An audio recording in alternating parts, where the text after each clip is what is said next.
స్వాతంత్రానంతరం గ్రామీణ పేదలకు వచ్చినటువంటి అతి కొద్ది చట్టాలలో గ్రామీణ ఉపాధి హామీ చట్టం అనేది ఒకటి. ఈ చట్టం వచ్చిన తర్వాత భారతదేశంలో ఉన్నటువంటి కోట్లాది మంది గ్రామీణ పేదలకి కొంత ఉపశమనం కలిగింది. వలసలు తగ్గాయి, పేదల బేరమడే శక్తి వచ్చింది, పేదల కొనుగోలు శక్తి పెరిగింది. అంతేకాకుండా భారతదేశం ఆర్థిక సంక్షోభం నుంచి కొద్దిగా కాపాడుకోవడానికి ఉపయోగపడింది.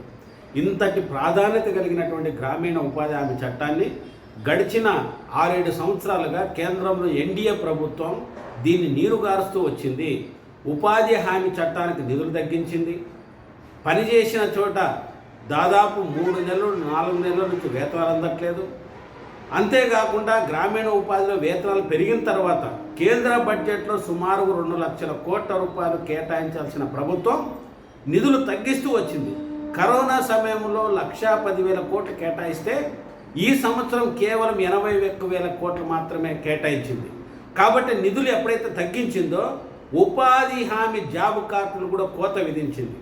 వ్యవసాయ కార్మికులు ఉపాధి హామీలో పెద్ద ఎత్తున వస్తుంటే సన్నకారు రైతులు కూడా ఉపాధి హామీ మీద మన రాష్ట్రంలో చాలా పెద్ద ఎత్తున పనికి వస్తున్నారు.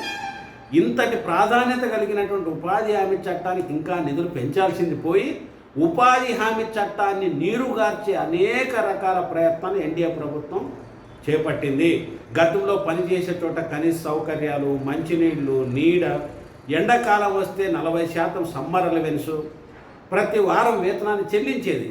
ఈ సంవత్సరం కాలంలో ఉపాధి హామీ చట్టం మాకు వద్దు అనేలా బీజేపీ ప్రభుత్వం తీవ్రమైన ప్రయత్నం చేస్తుంది. ఉపాధి హామీలో రోజు వేతనం కాదు, పీస్ రేట్ ప్రకారంగా పని చేస్తారు. ఎంత పని చేస్తే అంత వేతనం వస్తుంది. ఈరోజు కూలీలు ఉపాధి హామీకి తెల్లారెళ్ళి 9 గంటల ఇంటికి వచ్చి ఇతర పనులు చేసుకొని, పొలం పనులు చేసుకొని జీవించేవాళ్ళు. ఇప్పుడు బీజేపీ ప్రభుత్వం ఏం చేసింది? ఉపాధి హామీలో 2 పూటలు పని చేయాలి, ఉదయము సాయంత్రం. అంటే పనికి పోయిన చోట కూలీలు సాయంత్రం దాకా అక్కడే ఉండాలి. వాళ్ళ ఇంటి పని చేసుకోవాల్సిన అవసరం లేదు, వాళ్ళ పశువులు మేపుకోవాల్సిన అవసరం లేదు. ఇంత దుర్మార్గమైన నిబంధన విధించింది. అంతేకాకుండా పట్టణాల్లోనే నెట్వర్క్ లేకపోతే ఉపాధి హామీ కూలీలు కూడా ఫేస్తో అటెండెన్స్ చేస్తారంట. ఎంత దుర్మార్గం ఇది! పనికి పోయిన చోట నెట్ పని చేస్తుందా? చాలా చోట్ల పని చేయట్లేదు.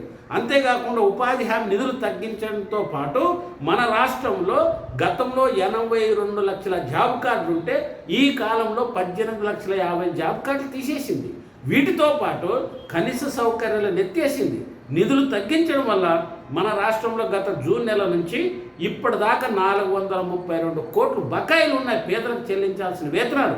కానీ ఇవ్వలేదు. ఈరోజు పని కావాలని పేదలు అడుగుతుంటే ఎక్కడ పని కల్పించట్లేదు. ఆధార్ కార్డు లింకు కాలేదని, ఈకేవైసీ కాలేదని, బ్యాంకు లింకు కాలేదని దుర్మార్గపై నిబంధనలు పెట్టి ఉపాధి నుంచి పేదల్ని దూరం చేయడానికి ఎన్డీఏ ప్రభుత్వం ప్రయత్నం చేస్తుంది, కుట్ర చేస్తుంది. దానికి రాష్ట్రంలో ఉన్నటువంటి కూటమి ప్రభుత్వం కూడా తాళం కలుపుతుంది. అందుకోసం ఈ దుర్మార్గానికి విధానానికి వ్యతిరేకంగా రాష్ట్ర వ్యాప్తంగా ఆంధ్రప్రదేశ్ వ్యవసాయ కార్మిక సంఘం పెద్ద ఎత్తున పోరాటానికి రూపకల్పన చేస్తుందని ఈ సందర్భంగా తెలియజేస్తుంది.